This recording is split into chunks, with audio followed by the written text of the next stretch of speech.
Nat, you ready? Gordon, you ready? Yes. I'm ready. All right. All right. Hello, everyone. Welcome to the welding, machining, and inspection session of the Career Cafe.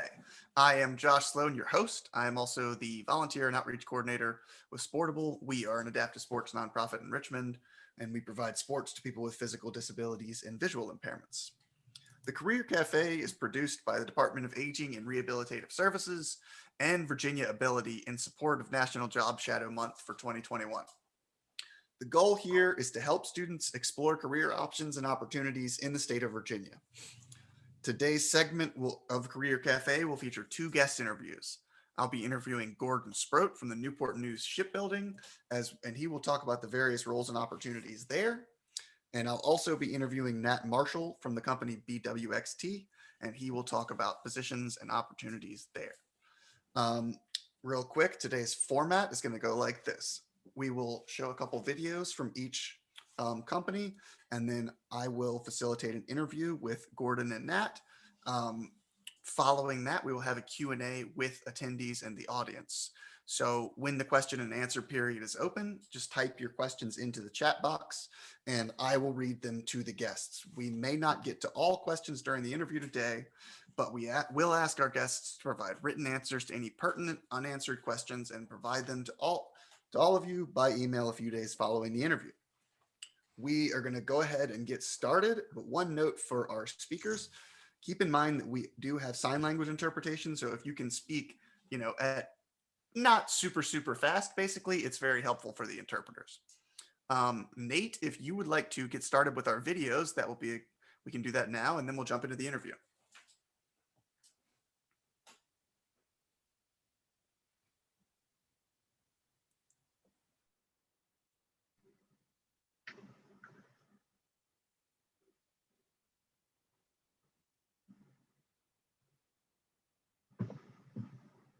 Nate, there's no sound.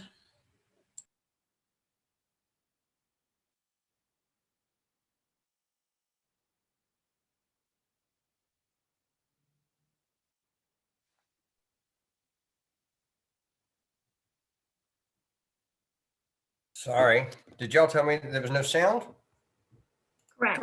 The video was playing, but no sound. Let me try again. I didn't do anything different than when we tested before and it said sound. So hang on one second. When you share your sound, make sure you check the little box in the corner, or share your screen. Make sure you check the box that says share sound.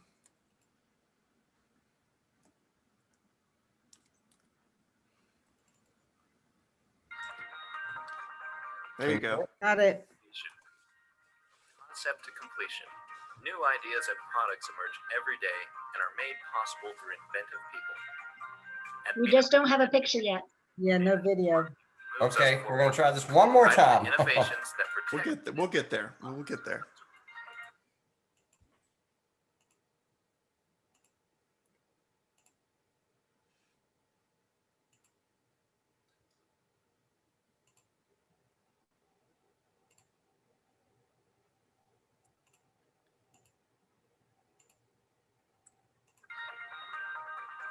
Now we're cooking. Innovation.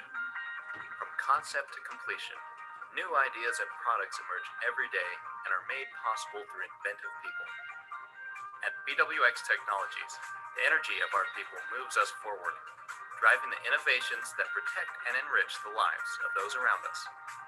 As a leader in naval nuclear propulsion for more than 60 years, our products are proven and powerful. BWXT manufactures nuclear reactors and fuel for the U.S. Navy submarines and aircraft carriers. Broadening our scope in high-consequence manufacturing, we are also producing missile tube assemblies for Columbia and Virginia-class submarines. Headquartered in Lynchburg, Virginia, we operate several major production facilities throughout North America, including the only 2 commercial sites licensed to process highly enriched uranium. Specializing in the development of research reactor fuel, we've supplied fuel elements to U.S. national laboratories and universities since the 1950s. BWXT is dedicated to nuclear and non-nuclear research and development, employing incredible minds and resources to support government, commercial, and research applications. Through our joint ventures, we manage complex government-owned operations that include national laboratories, environmental management sites, and a NASA Space Center and NASA Assembly Facility. We're helping reshape the nuclear power industry with our expertise in the design of advanced reactor systems. Our highly skilled workforce also provides services for the commercial nuclear sector, such as manufacturing of nuclear components, design engineering, and maintenance services. In our Canadian operations, we've delivered more than 300 steam generators worldwide and operate the continent's largest nuclear clean room. We are a global supplier to the CANDU nuclear reactor industry, producing fuel bundles, parts, services, and refurbishment programs for nuclear power plants. And our capabilities extend beyond planet Earth. BWXT's nuclear thermal propulsion technology advancements are creating the opportunity to explore the galaxy in ways only previously imagined. So whether it's providing the power to protect liberty at sea, delivering technologies that improve lives, or forging new paths to the far reaches of outer space, our innovations are enhancing the world around us. We are BWX Technologies, and we are people strong, innovation driven.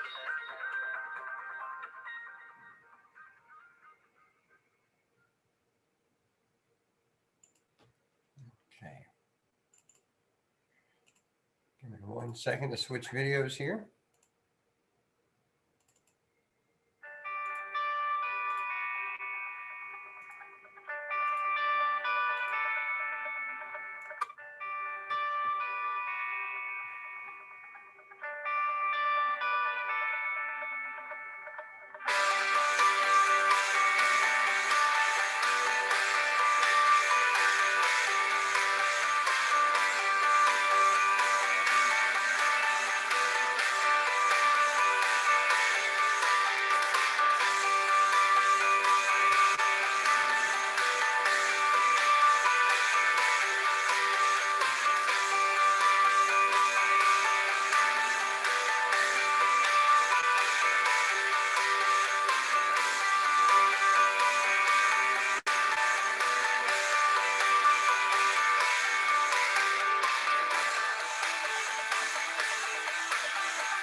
Right.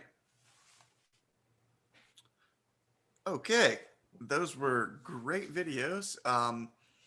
We'll go ahead and get started with the interview process.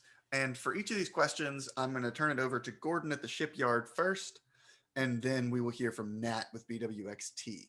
So Gordon, can you give us a brief overview of your business? Yeah, so we are Newport News Shipbuilding. We are the largest shipyard in the United States. We are the second largest industrial employer in the state of Virginia. We are the sole provider of nuclear powered aircraft carriers. We are the only ones that design, build, refuel, and deactivate nuclear powered aircraft carriers. We are one of 2 companies that design and build nuclear powered submarines for the Navy. That is the Virginia class and the Columbia class, which is the replacement for the ballistic missile Ohio class submarine. In order to do that, we have over 25,000 employees just at Newport News Shipbuilding. We are a city within the city. We have our own fire department. We have our own police department. We have our own clinic. About half of our employees are on the trade side, those people that actually build the ships, welders, pipe fitters, machinists, painters, electricians. There's about 19, 20 different trades inside the shipyard. The other half of our employees is the business side, our professional side, everything from recruiters like myself, accountants, photographers. Again, engineering is a big one. Almost any job you can think of in a industrial small size city, we have at the shipyard. Awesome. Thank you, Gordon. Nat, how about BWXT? Can you give us a brief overview of what you all do? Sure. Thank you. Hi, my name is Nat Marshall. I am with BWX Technologies. BWX Technologies is located in Lynchburg, Virginia. And we've been at that location since about 1956. We supply nuclear fuel to the Navy. So very similar things that we work with in regards to the nuclear side of the defense as with Newport News. We employ about 2,500 folks in Lynchburg. We have facilities up and down the East Coast with about 5,000 or 6,000 in total. We are the sole supplier of nuclear fuel to the nuclear Navy, and we're very proud of that fact. We employ a number of manufacturing types, such as machinists, inspectors, general manufacturers, welders, and things of that sort. So we are, sometimes I say that we are at the top of the food chain in Central Virginia, and Central Virginia meaning those counties in and around Lynchburg and Lynchburg. Because we offer premium pay for all of our employees. We have a wide variety of jobs that are available. Everything from those machinists and inspectors and welders that I spoke of, but also engineers. We have security officers, and then just as Mr. Sloan said, you have a wide variety of other jobs. We have accountants, we have project managers, we have managers of general type situations, technicians, mechanics, electricians. All those are part of the job scopes that we have. You know, we are a very high technical facility with a very large security force. We have lots of security, and the information that we have is very secured and confidential in nature. So we have a security force is often compared to what the size of the city of Lynchburg's police department. So we have a lot of folks coming, walking around with, fairly well armed. I always say that the purpose there is to make sure that everything that belongs in the facility stays in, and everything that belongs out stays out. And they do a very good job of that. So typically in a given year, we hire probably anywhere from 100 to 200 folks. Nothing probably compared to Gordon's, right? But we do have a lot of opportunities, and certainly good opportunities for folks who are living in this area. So BWXT, nuclear fuel, and at the forefront of technology. Thank you, Nat. Both of you all pretty well covered my next question, which is what positions do your companies typically hire for? So we'll go on and move to what are the highest demand jobs within your company? Like, what are the jobs that, folks who are on the call, may qualify for, could maybe apply to tomorrow morning? And Gordon, we'll start with you. Okay. We are always hiring trades, depending on what trade is in the need, due to either people retiring, being promoted, those type of things. For our entry level, we have 3 different levels of trades that we hire for. There is a trainee program. You need no experience for this. You will pay a fee to go to a 2 or 3 week class at Thomas Nelson Community College. If you successfully complete that class, you will be hired. You will start the onboarding process. We will pay you that fee back. If you do not make it through the class, then you get that experience, but you do not get your money back. We then have entry-level position. And again, you don't need any experience specifically in those trades, but we are looking for people that have some hands-on experience, whether either in a profession or even in a hobby. If you work on your own car, build things on your own, manufacture things on your own, we look for those type of skills. But we are always hiring trades. Welders, pipe fitters, painters, all of those. We are always looking for people to come in for the trades. It is a great way to get started in a shipyard. The minimum hourly wage is right around $17.50 an hour, coming in with no experience. So that's what we are. Our salaried side, that's always based on vacancies as well. And again, that runs a gamut from engineering, admin assistants, accountants, project managers. Like I said, I mean, it just need to go on our website, and I recommend people go on there every other day or so because there's new jobs being posted all the time.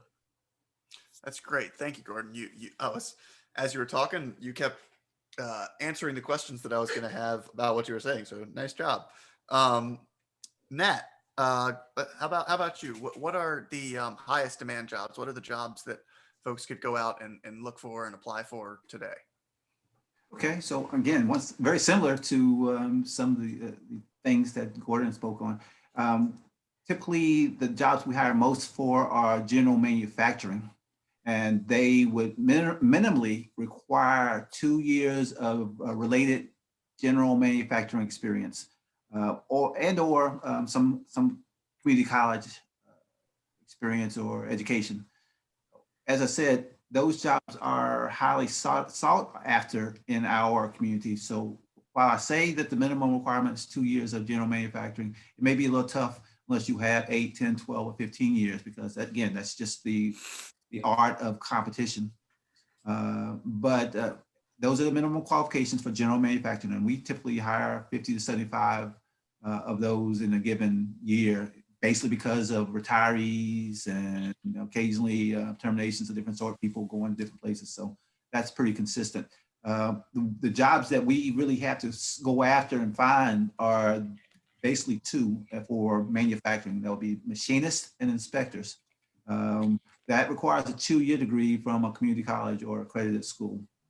And basically you go there, get that degree, and then we really almost come looking for you because that's a real need. We have in a particular year, 20 to 30 folks that we are looking for with that particular background. Here in Central Virginia, we have Central Virginia Community College. We pretty much take most of the graduates from that program. We go up to Danville Community College and take most of their graduates from that program in machine shop and inspection. So we have a great need of inspectors and machinists, but it does require a 2-year degree from an accredited school. So we do have other positions such as security officers. We have a very large security force. Folks are coming in and leaving those areas. So quite often we'll hire 20, 30, or 40 of those in a given year. That requires either, once again, some security experience with the police department or sheriff's department, or 2-year degree from 2 to 4-year degree from a accredited school, or a military experience. So all those things work into it.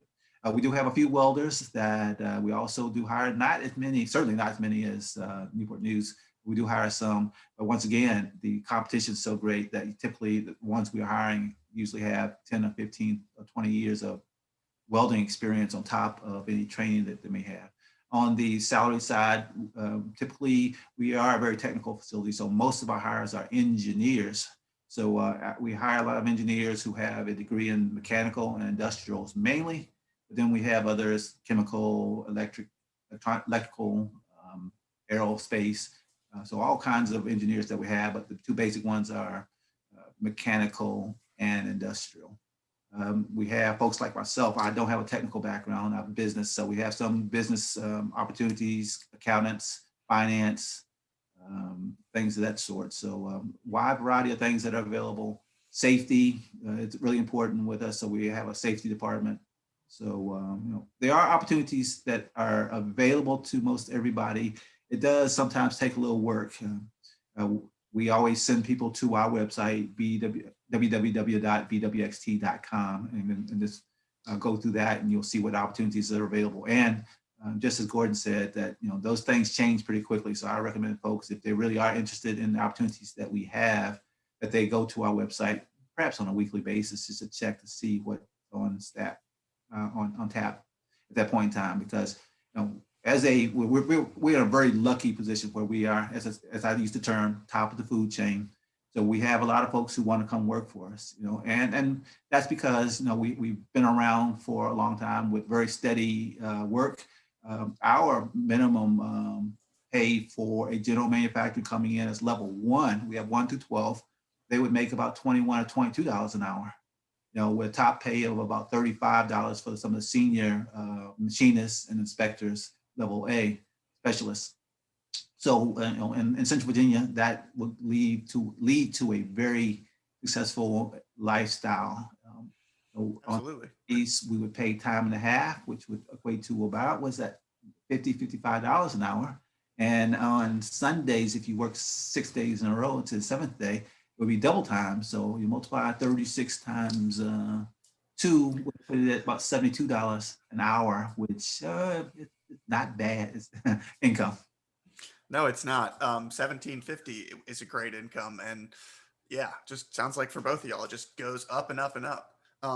Nat, I did have one clarifying question. You mentioned 2-year degrees. What are those specific programs called if folks were interested in looking into those? So for the machine shop and inspection, it is machine shop. Both colleges, I know Danville Community College, Central Virginia Community College, and several other community colleges in the state have machine shop programs. So it would be machine shop. And I know that only Danville and Central Virginia have the machine shop quality control for our inspectors. So that's something very unique to those 2 locations. But yeah, machine shop, and it's a 2-year program with the community college, and those can be found, I think, throughout the state. Great, thank you. Gordon. Josh, there's a question in the chat, actually in the question and answer for Nat. You said the position for inspection was difficult to fill. I'm curious to find out more about that. Could you explain more if possible? So, again, those are some highly precision type. They check everything. Everything that goes into our facility is quality checked. So these folks are the equivalent of machinists.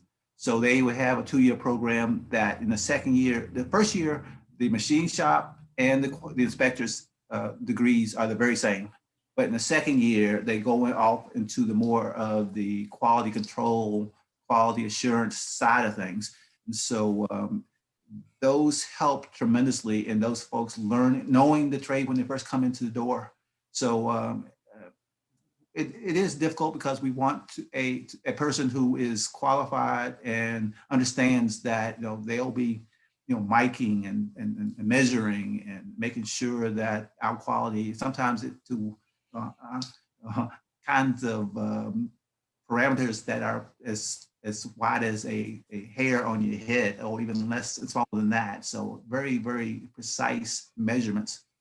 So yeah, it can be a little difficult finding those right people, but with the programs that we have and the incentives that we provide, we've been able to make do. But certainly, I always tell folks, if you really want to come for a company like BWXT or Newport News, you sometimes have to take a step back and do a couple things, like go to a community college and get that 2-year degree.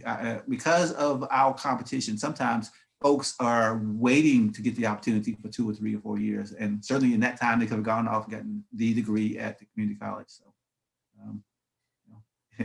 hopefully, you have that wherewithal ability to get to a community college. And there are all kinds of monies that are available to those through workforce investment boards and so on and so forth. Thanks. If we could try to hold all the questions for the Q&A, that would be helpful so that we can get through everything that we've got on the docket here. Gordon, we've kind of covered this, but most of the folks on this call are high school age. They're looking to transition to a career or possibly secondary education. What types of skills and knowledge would these folks need to be hired for your entry-level positions? And, specifically thinking about what a high schooler could do now to transition into eventually being a good applicant for a job that you have?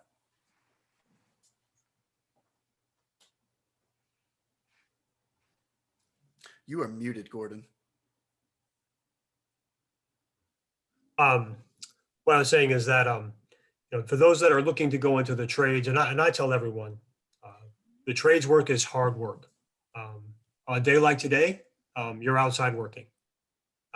You're working when it's wet, you're working when it's cold, you're working when it's hot, but it's very rewarding work. There's not a lot of people in our country that when an aircraft carrier is shown on TV can point to that and say, I built that. Literally, I helped build that ship. So anything they can do, like I said, if they're trying to go into the trade side of the house, any type of hands-on classes they can take.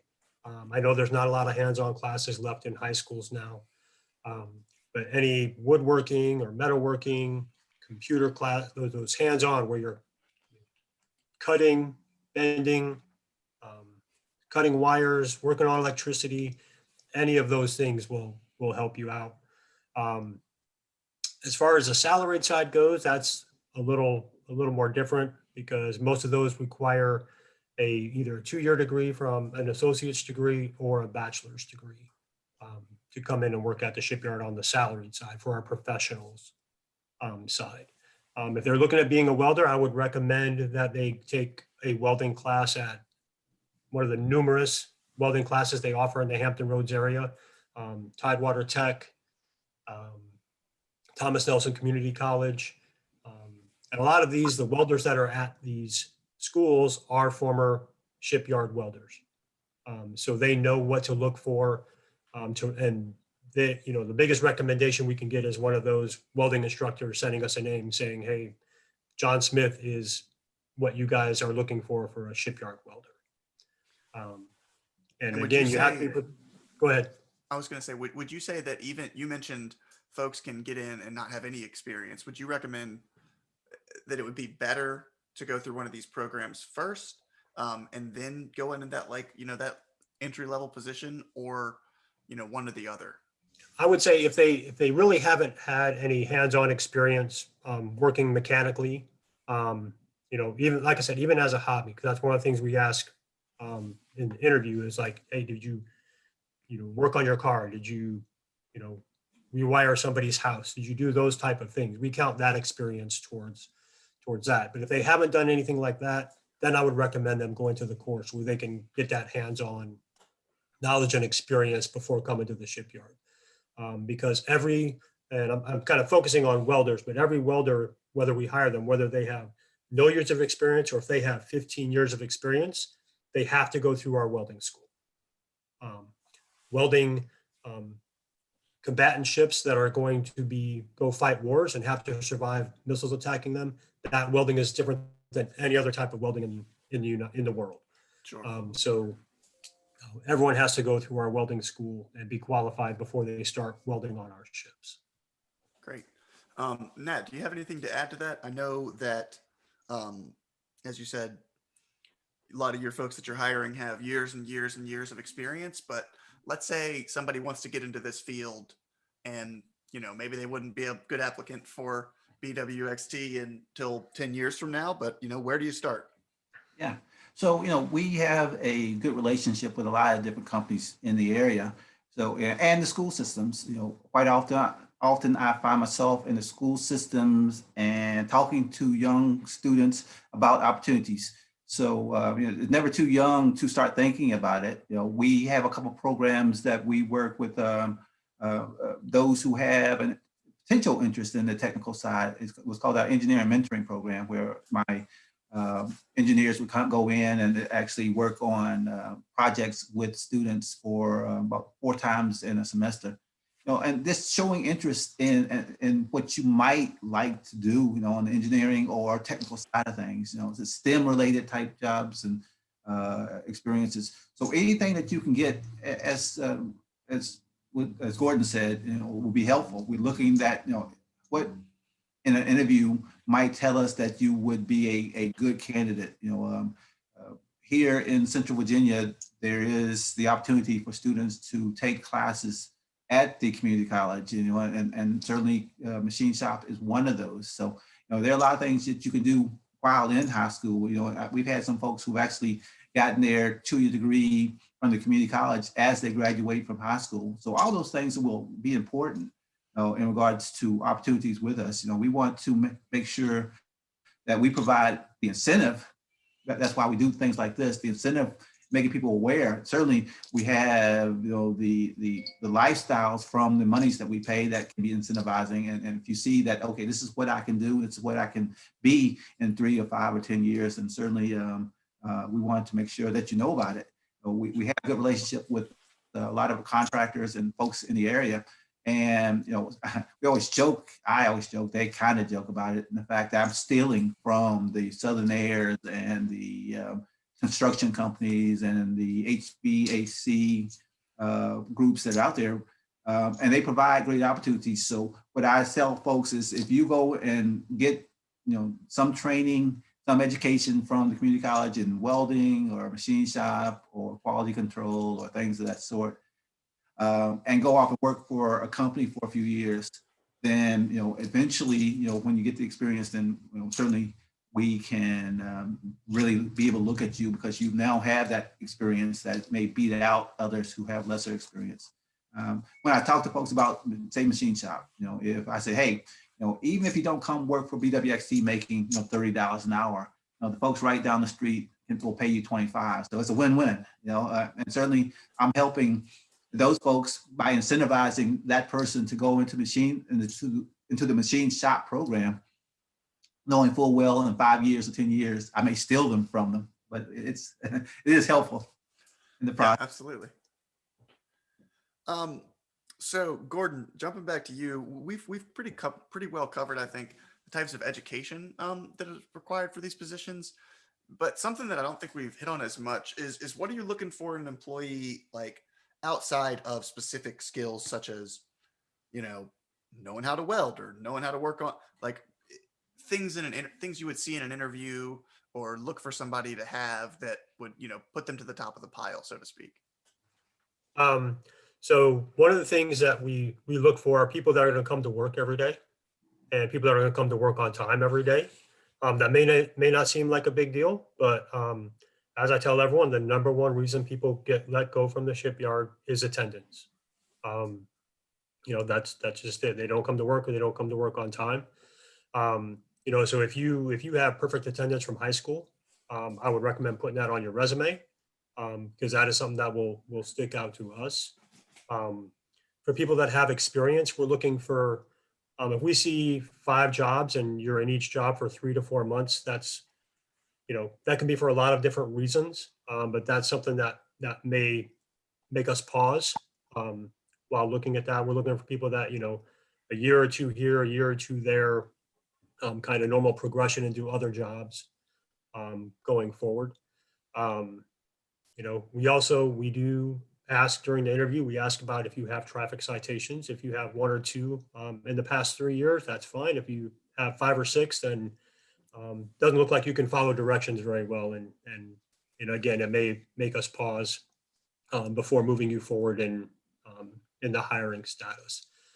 Safety is number 1 in the shipyard. That is our main goal, is to have everyone leave Newport News Shipping the same way they came in when they started their shift. So safety is a big thing. If you have any safety experience, safety training, that's going to help you as well. Thanks, Gordon. It's a really good note. Don't speed, guys. It'll hurt you getting a job.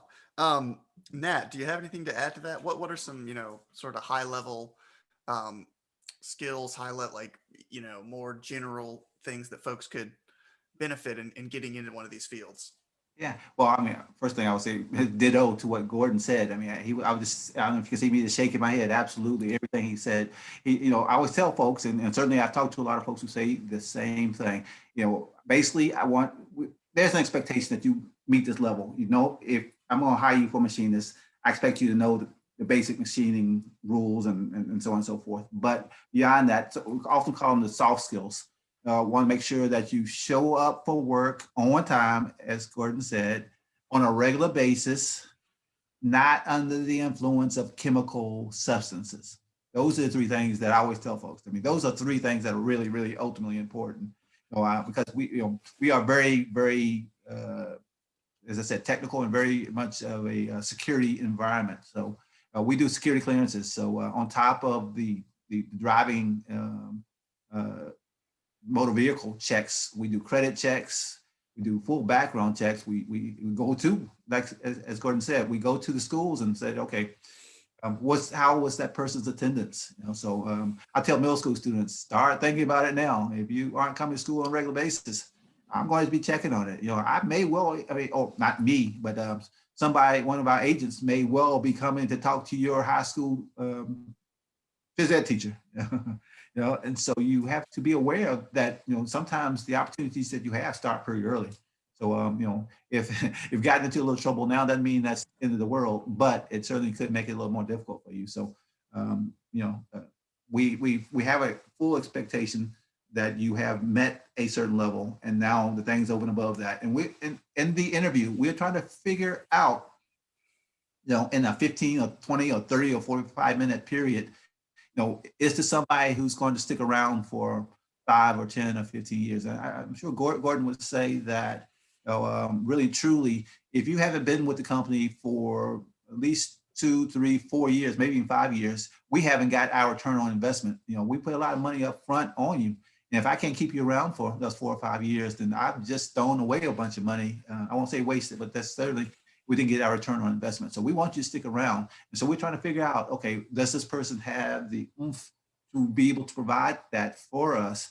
So, during the interview, we look for a lot of things, but even after the interview, and we are starting to look at social media. And I know a number of other facilities are doing the same thing. Okay, we've talked to this person for the last 45 minutes. We watched them, heard them, answer our questions. Now, what else can we pull into the discussion aspects so that we know that this person is going to be successful in our work world? Absolutely.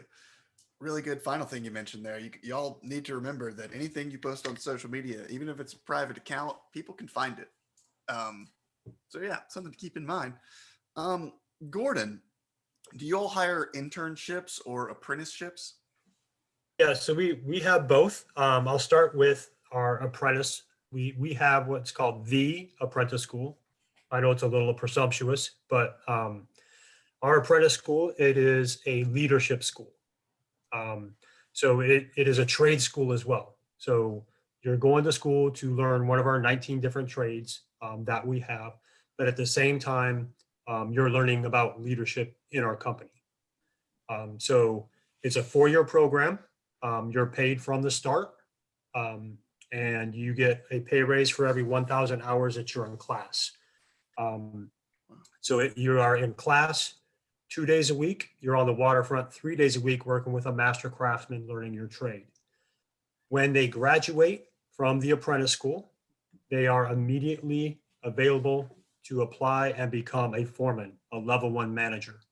So if you consider, if you have somebody coming out of high school that's 18 years old, they graduate from the apprentice school, they can be a manager at 22 years old.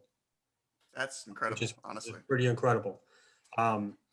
Our apprentice school is a great program. They also have sports, and they compete at the junior varsity level with other colleges, such as Shawan and other colleges at that level. They have football, baseball, wrestling, golf, men's and women's basketball. They are currently working on adding a couple more of the female sports, either volleyball, cross country. So those students that are student athletes, they're not only working and going to school, but they are playing sports as well. It is, like I said, a great program. And because it's such a great program, it is pretty hard to get into. We will receive anywhere upwards of 5,000 applications a year for 225 spots. So it's about a 1 in 27 acceptance rate. And also when you graduate, you owe the company no time. You can graduate from the apprentice school and say, thank you for this great experience. I'm going to go off to another company and do that. However, at our 10-year mark, 85% of apprentice graduates are still working at the shipyard. So Wow. there's no need for us to do that that payback to the company by doing that. For internships, yes, we do internships. It mostly focuses on engineering and IT. We also have supply chain. I will say it has gone down quite a bit due to COVID. The only interns we are bringing in this year are returning interns that we had last year. But we normally bring in anywhere from 112 up to 160 college interns. These are rising juniors and rising seniors that come in. Paid internship during the summer. Some of them are project internships. Other ones are actually hands-on working within your field internships. And those are easily turned into positions if they perform really well while doing their internship at the shipyard. That's great. It's that 4-year program sounds incredible, and you also get to have a bit of that college experience with the sports and all of that kind of stuff. But yep, as you all well know, you don't have a guaranteed job after you go to a 4-year university, so it's a pretty good gig. Yep. Nat, do you all have any internships, apprenticeships, things of that nature? So yes, thank you. We, of course, not as large as Newport News, we don't have quite as many opportunities, but certainly we do have opportunities for internships. They are summer internships, and typically we have about 40 or 50 of them, and those are all salary positions, administrative types, everything from IT to engineering to finance. So those are the kinds of jobs that are available. Usually we have a requirement that they have at least 1 year of college experience under their belt before they are eligible for those internships. Partly because we really can't allow folks onto our site who are under 18. So it just sort of worked itself out where most of our internships are, again, college students who got 1 year under the belt and go into those areas. In regards to apprenticeships, we do have a very large apprenticeship program, but they are actually apprenticeships with folks that we've hired. Those machinists that we bring in, we all put them into the apprenticeship program where they will go off and get their journeyman's card. We pay for that. It takes about 4 years, 8,000 hours, and so on and so forth. But they come out at the end of it with a journeyman's card, no cost to them, and they can go pretty much anywhere they wanted to with that certification. So that's not something that we provide for anybody. You would have to once again have gone and gotten that 2-year degree from an accounting, a community college, and then been hired by us and then put into it. Great, thank you. All right. We've got a couple more minutes here, and I just want to, this is kind of a nice wrap-up question. What single piece of advice would you give someone who is looking to find a job within your company? So one thing, just the biggest thing. Well, for us, we hire a lot of people every year. Last year was a little slower due to COVID, but the year before that, we hired just over 7,000 employees, both on the trades and the salaried side, which means we received over 160,000 applications. So my biggest thing I tell all the people, if you're applying to the shipyard, sometimes you have to apply numerous times. Don't get discouraged by the letter saying, sorry, you weren't selected this time. Sorry, you weren't selected this time. For every requisition we post that may have only one position on that requisition, we may get 150 people to apply to that. So our job as recruiters to try and find the best qualified people. Then it goes to the hiring manager, and they're going to select the people they think are the best qualified. And so yeah, I know it can be frustrating, trying to do that, but sometimes it's just that perseverance. And again, going to events like this where you can network, that's a big deal. If you know a recruiter in a company, your chances of getting hired are 25% better. Don't be afraid to reach out to those recruiters and said, hey, I saw you on this event, or I saw you speak here. I've applied to this position. It can't hurt you. It can't hurt you to do that. So networking is a very, very important thing to do in order to increase your chances of getting hired. Awesome. Thanks, Gordon. And I recently learned what networking means over the past few years. If you're not kind of aware, networking basically means making friends. So if you're good at making friends, do that. Nat, do you have anything to add? A single piece of advice? Well, the problem with going second is that, you know, the person here, you may well say everything, and Gordon pretty much said it all. So I mean, That's okay. You're doing great. one aspect of it is that I tell folks all the time, know yourself.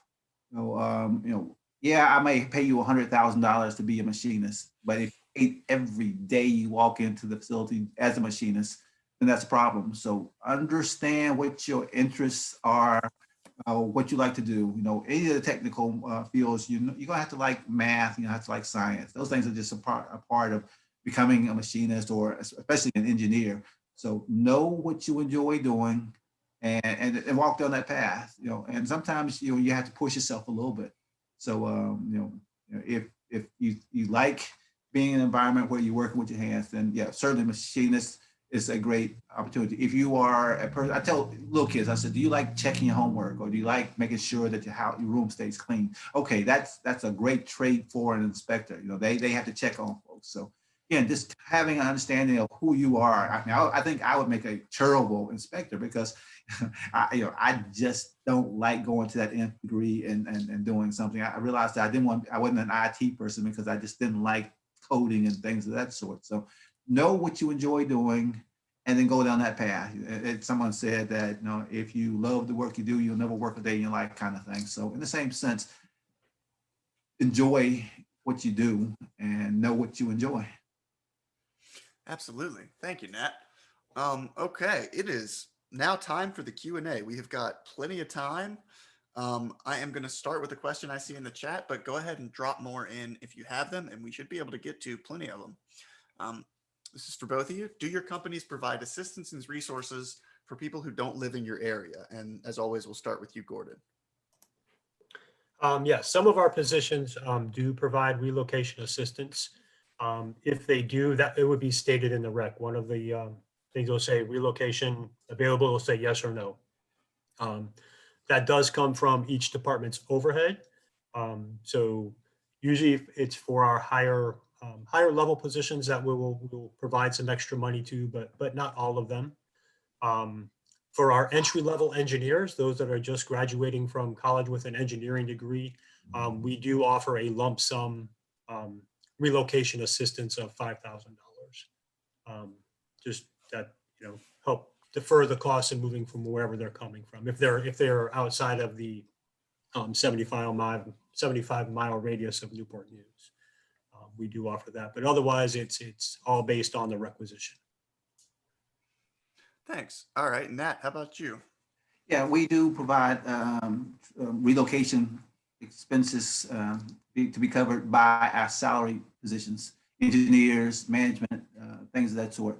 Our general manufacturing folks know, partly because we are able to attract a good number of folks from our general area. So the day that we no longer able to get enough folks, then we may start thinking about it. But for the most part, within our radius of 50 to 75 miles, we are able to get folks in and coming in workforce. We do have folks who are driving sometimes an hour and a half one way to come work for us, but that's on them. So no, we don't do relocation for general manufacturing, but for our salary engineers and things, positions of that sort, we offer some sort of relocation.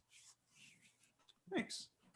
We have another question coming in. Do you need experience for your internships is the question. For the college internships, you have to be either a rising junior or rising senior, or if you haven't done internships, if you're on getting your MBA as well. But you don't need any actual work experience for the college internships. Yeah. And for us, there is a minimum requirement for the most part, but once again, you are competing against 100, 200, 300 other folks who are interested in the internships. So if you have none and the person beside you has 6 months at another internship or 6 months where they worked at X company, then they're going to get the opportunity over you simply because that's the rule of competition. And we're always looking basically as we compare who's got the most experience and thereby probably likely going to be a better fit for this particular job. So. Absolutely. Any other questions? If anybody asked a question earlier that I did not get to then, you can drop that back in the chat now. Oh, thank you, Lori. For people to work in safety, what kind of experience do they need? Either of you can take this question, or we can do Gordon first. Again, we're going to be looking, our safety department, it's, again, safety is number one in our shipyard. Most of the time when people move into the safety department, they don't leave. They really love working there. They like keeping our shipyard safe. But it kind of leads me into another thing about Newport News Shipbuilding is the ability to move and grow within the company.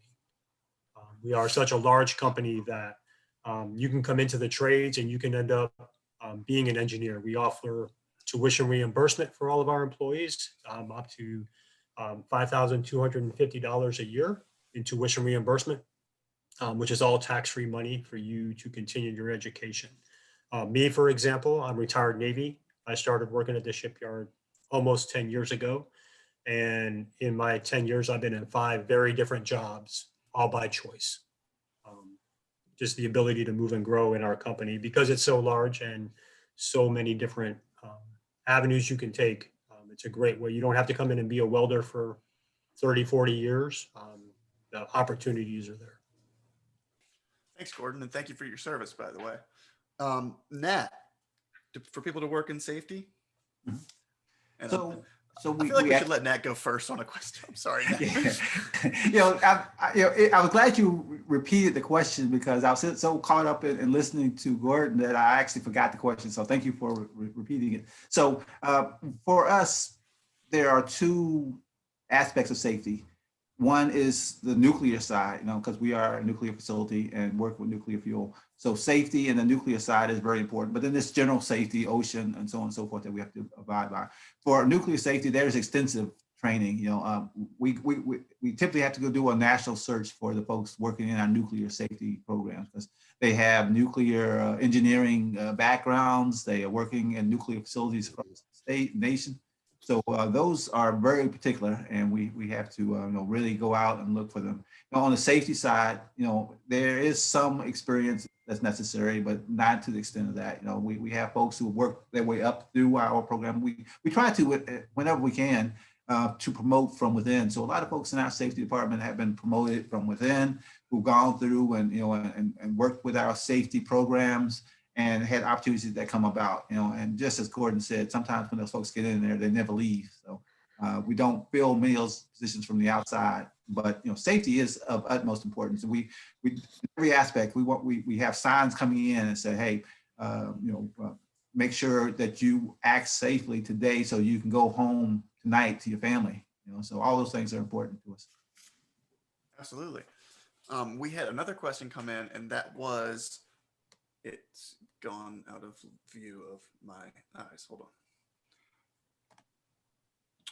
Will you accept other educational credentials? So I know we've covered a lot of this, but if you kind of want to, review various educational credentials that would qualify to get you in the door.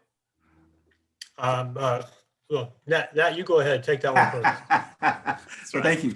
I appreciate that. So it's depending on the circumstance. Like for the machinist that we've spoken about, it has to be an accredited school. So you just the school on the corner would not suffice. They have to be accredited.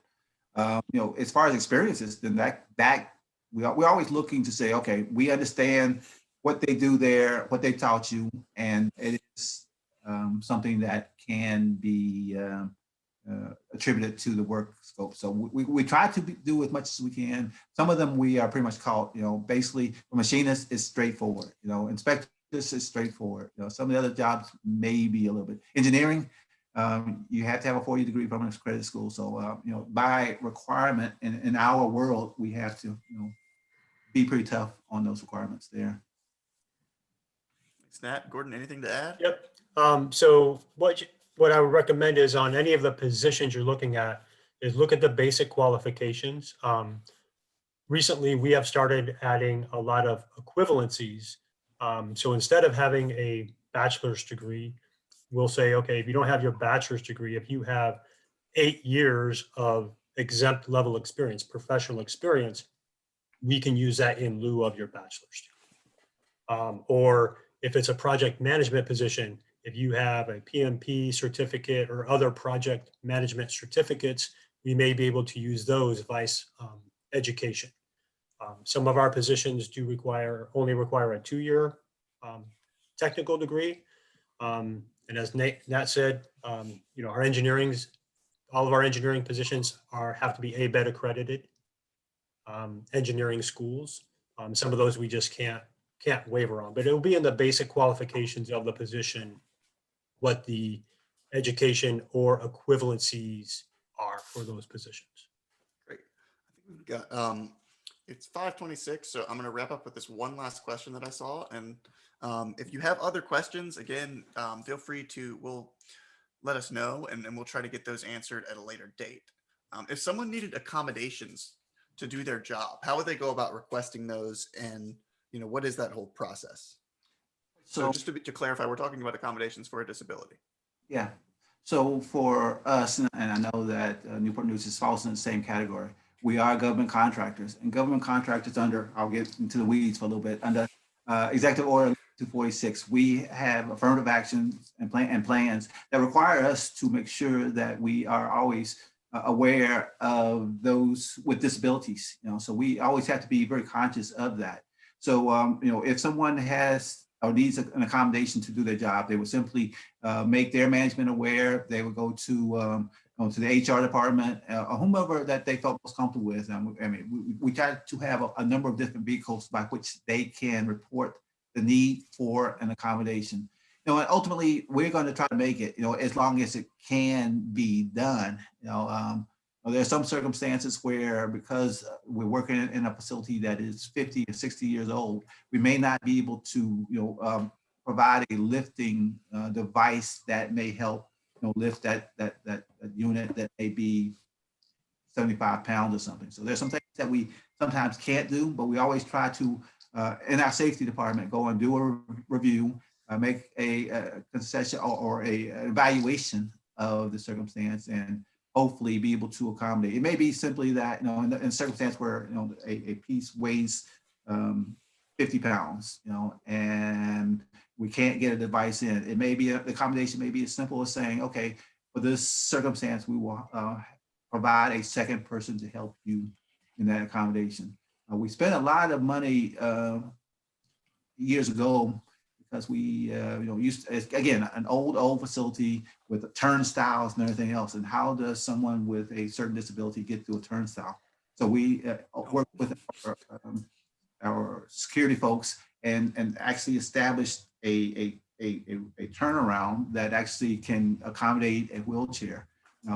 So we are very willing to try, but sometimes by our design of our facility, we can't accommodate everything, but certainly by requirement, again, against the Executive Order 11246, we must do it, and it certainly helps in the diverse populations that we want to attract to our facility. Thanks, Nat. In the interest of time, Gordon, I'm going to assume it's pretty similar answer, but it is 5:29, and I want to honor people's time. So thank you all so much for attending. If you are looking for more information about careers and anything like that, you can check out Virginia Ability's website at virginiaability.org.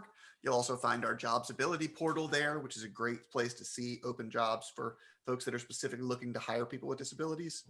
Hopefully you can join us next week. We will be interviewing James Casey from George Mason University's Computer Gaming and Design Department. That should be really cool. And then also Jim Wilson from Virginia Restaurant, Lodging, and Travel Association. So all kinds of information about the gaming, gaming careers in hospitality. Really, really exciting stuff. We do want to make sure we give out our gift card. So I'm going to turn it over to Kathleen for that. And then that will be it. And we really hope to see you all next week. Interpreters, I'm sorry I talk fast. I try so hard to not. All right, so here we go. I'm going to go ahead and spin.